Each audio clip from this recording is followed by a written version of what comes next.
j'ai décidé de ne pas être candidat à l'élection présidentielle. Macron, c'est quelque chose d'impossible. Toute sa stratégie, elle est construite sur l'explosion des partis politiques en place. Si on s'allie, Macron et moi, on fait sauter la banque.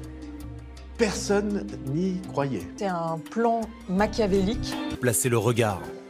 Derrière le nouveau président ce jour-là, c'est une épopée vieille de 10 ans qui se dévoile. Celle d'une équipe qui voulait tout renverser depuis des années. Sans eux, rien n'aurait été possible. Ce sont les artificiers. Et donc il y a ce jeune dont ils entendent parler, Emmanuel Macron, qui a des idées proches des leurs et dont on dit le plus grand bien. Emmanuel Macron a d'autres protecteurs. En 2007, Jacques Attali fait de lui le rapporteur de sa commission pour la libération de la croissance. Moment déterminant pour la suite.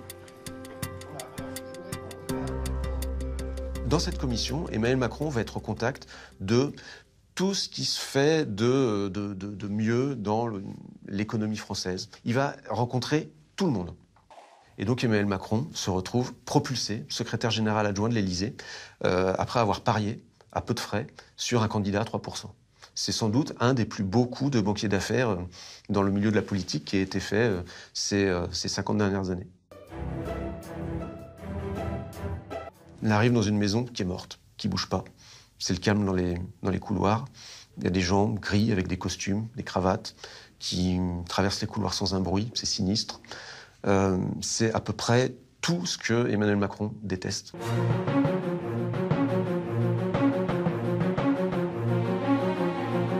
Leonarda, un accueil lui sera réservé.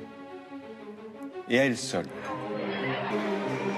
Je n'ai pas, monsieur le député, je n'ai jamais eu de compte à l'étranger. J'ai appris hier, avec stupéfaction et colère, les aveux de Jérôme Cahuzac devant ses juges. On vous en appelle solennellement, monsieur le président de la République. Vous attendez quoi? Qu'il y ait un malheur ici? Eh ben nous allons être votre malheur. Emmanuel Macron reçoit un certain Ismaël Emelien qui travaille à l'époque pour Havas. C'est un coup de foudre. Emelien appelle sa bande de la rue de la Planche, notamment son ami Benjamin Griveaux. Il y a un gars hors norme à l'Élysée, dit-il. Le dynamiteur vient de trouver ses artificiers. Par une chaude après-midi du mois d'août, à Frangy-en-Bresse, tout bascule. Ils l'ont baptisé la cuvée du redressement, cadeau du ministre de l'économie au ministre de l'Éducation nationale. Je vais lui envoyer une bonne bouteille de la cuvée du redressement au président.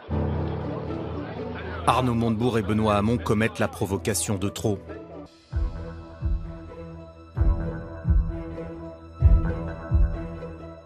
Le remaniement d'août 2014. Point de départ de l'engrenage qui finira par coûter très cher à François Hollande et à Manuel Valls. Emmanuel Macron, ministre de l'économie, ce n'était pas une évidence, loin de là. À partir du moment où Emmanuel Macron a été nommé, il s'est passé une chose qui n'était pas prévisible.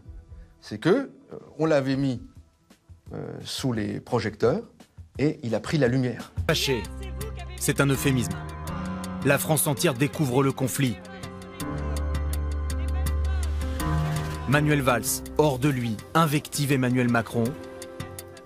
Le ministre ne peut qu'encaisser. Commence alors une opération clandestine. Des dîners tard le soir dans l'appartement du ministre à Bercy. Des intellectuels, des chefs d'entreprise, un réseau est en train de naître. Parallèlement, et dans le plus grand secret, Emmanuel Macron missionne ses artificiers. Ils doivent bâtir pour lui un mouvement capable de renverser la table. Alors, il y a toute cette petite équipe